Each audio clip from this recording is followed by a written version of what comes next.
Turmeric is one of the most potent botanical roots, classified in some regions as an endangered species. Most brands don't control the source. At Naturemeric, we vertically integrate. From the southern part of Malaysia, we farm, we research, we test.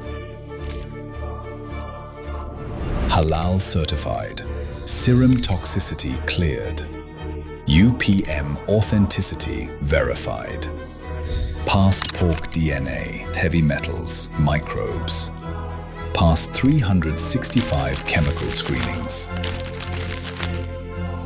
And the market responded. Over 10,000 verified customer reviews. Real stories, real results. Naturemeric is within reach, anytime, anywhere. What says the expert? Minyak hitam ni dah lama sebenarnya.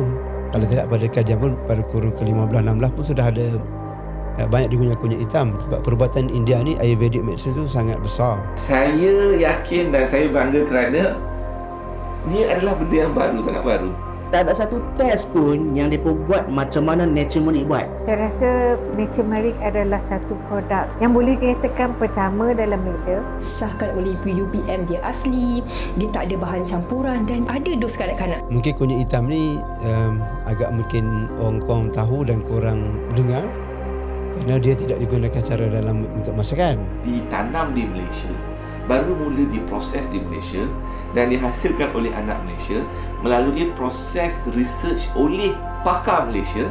DNA, barcoding, NMR, fingerprinting. Yang mana test ini dia detect level molekular untuk mengesahkan yang ada pada Naturemeric adalah 100% black turmeric. Kualiti itu bermula daripada raw material tersebut. Sebab itu saya tahu Naturemeric ini berdasarkan kepada satu negeri sahaja sebab kita nak kontrol kuantiti tersebut.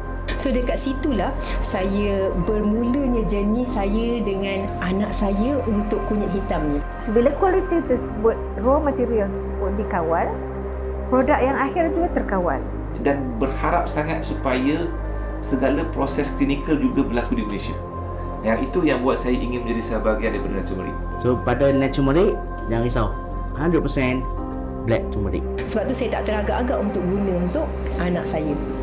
Terima kasih Naturemeric kerana mempromosikan kunyit hitam yang pada kita banyak khasiatnya. From seed to harvest isn't just planted, it's nurtured.